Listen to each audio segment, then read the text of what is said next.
e é o coração do constitucionalismo, a sua essência, porque desde as revoluções liberais do século XVII e XVIII que a ideia é impedir a concentração do poder na mão de uma única pessoa ou grupo. O correto é falar em divisão das funções do poder, porque o poder em si ele é uno e indivisível.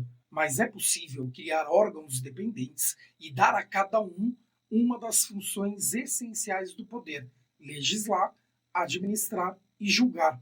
A importância da divisão do poder no constitucionalismo é tão grande que lá no início, na Declaração dos Direitos do Homem e do Cidadão de 1789, foi estabelecido no artigo 16 que a sociedade em que não esteja assegurada a garantia dos direitos nem estabelecida a separação dos poderes não tem Constituição. E percebam que eu coloquei aí na imagem as 3 roldanas na engrenagem, simbolizando evidentemente executivo, legislativo e judiciário, que funcionam no sistema de freios e contrapesos, um impedindo o abuso do outro. Mas não são só essas 3 rodanas que funcionam dentro desta engrenagem.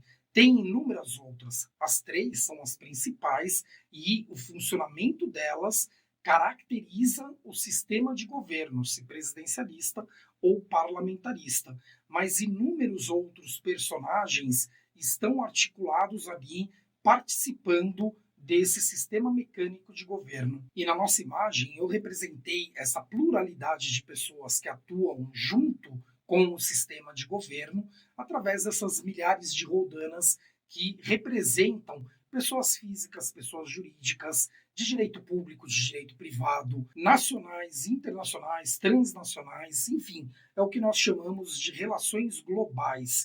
E todos esses personagens, eles estão inseridos no sistema mecânico de governo da atualidade, em um regime democrático, podendo influenciar nas decisões políticas e também participar do controle dos atos do poder público. Mas voltando a falar dessas 3 rodanas principais, o funcionamento da tripartição das funções do poder em executivo, legislativo e judiciário foi delineado principalmente pelo Barão de Montesquieu e pelo James Madison, que é um dos pais fundadores dos Estados Unidos. A lógica é simples, cada um desses 3 recebe uma função típica.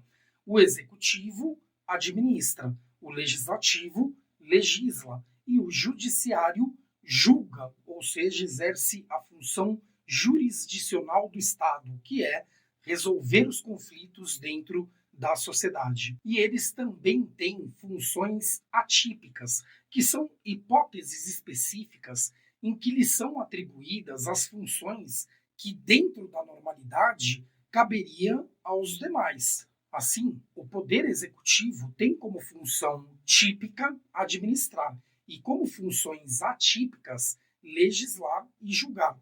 Quando que ele legisla, por exemplo, em medidas provisórias, leis delegadas ou até mesmo quando ele regulamenta uma atividade econômica. E quando que ele julga, por exemplo, no processo administrativo disciplinar. A função típica do legislativo é legislar e as funções atípicas é administrar e julgar.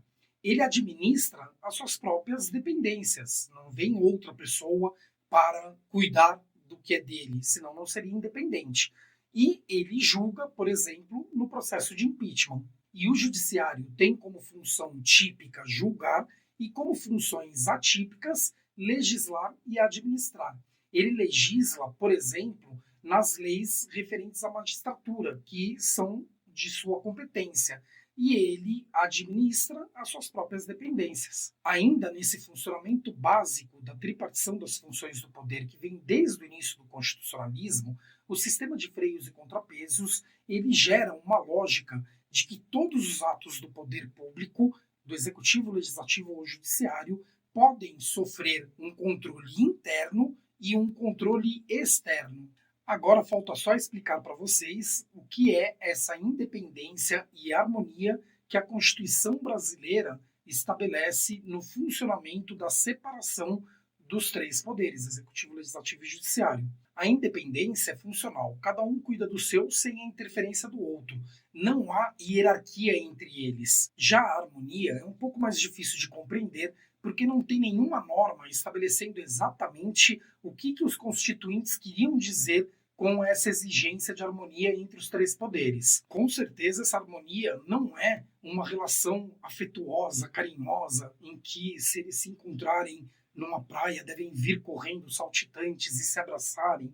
Não é disso que a Constituição está falando. Mas dá para a gente estabelecer aqui um conceito mínimo. Essa harmonia é um funcionamento em que eles precisam cumprir as suas funções, aceitar o poder que foi constituído pelo povo brasileiro e exercer o controle recíproco que impede abusos um do outro. Eu costumo explicar essa harmonia comparando a um cabo de guerra de 3 pontas, mas as regras desse cabo de guerra não são as comuns. A ideia não é derrubar o outro. Eu trago aí na imagem, eu não encontrei nenhuma imagem de cabo de guerra de 3 pontas, então eu trago um cabo de guerra normal aí, que quem cair vai morrer porque tem um precipício no meio dos dois. Mas dentro da harmonia, o cabo de guerra de 3 pontas que eu uso para explicar como é essa harmonia entre os três poderes, a regra é que não pode puxar forte demais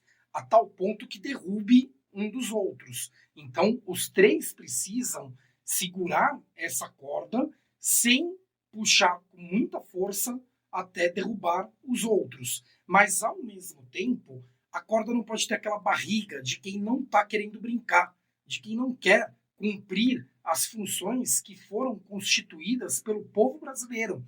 O poder deles precisa ser exercido de acordo com o que está na Constituição e não pode ter aquela má vontade de faz você, não sou, vou deixar isso para você, não vou colocar o dedo nessa ferida e por aí vai.